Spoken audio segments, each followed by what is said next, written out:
তুমি বলেছিলে রাতে তোমার ঘুম হয় না। আমি বুঝে নিয়েছিলাম তুমি সময় চাইছো। তুমি বলেছিলে আকাশে কি মেঘ করেছে দেখো। আমি বুঝে নিয়েছিলাম তোমার মন খারাপ। তুমি বলেছিলে চুলে জট বেঁধেছে। আমি বুঝেছিলাম তুমি স্পর্শ চাইছো। তুমি বলেছিলে আজ বিকেলে তুমি বারান্দায় থাকবে। আমি বুঝে নিয়েছিলাম তুমি আমার সাক্ষাৎ চাইছো। তুমি বলেছিলে অন্ধকারে না আমার বড্ড ভয় করে। আমি ঠিক তখনই বুঝে নিয়েছিলাম তোমার আমাকে খুব জড়িয়ে ধরতে ইচ্ছে করছে। তুমি বলেছিলে সমুদ্রে যাবে।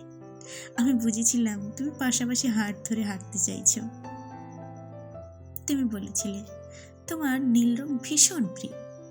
আমি বুঝেছিলাম তোমার খুব কষ্ট হচ্ছে।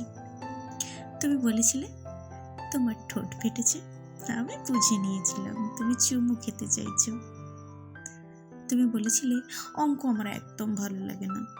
আমি বুঝে নিয়েছিলাম তুমি কবিতা ভালোবাসো। তুমি বলেছিলে আজ তাড়াতাড়ি ঘরে ফিরতে হবে। তুমি বলেছিলে এই হুটহাট দেখা করা, অসময়ে ফোন করা আর তোমার এই ভালোবাসা আমার ভালো লাগছে না।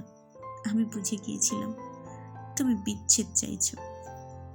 তারপর অলিখিত স্বাক্ষরে তুমি যখন ইনভিজিবল কোর্টে আমার বিরুদ্ধে বিচ্ছেদের মামলা ঠুকে দিলে, আমি বুঝে নিয়েছিলাম তুমি মুক্তি চাও।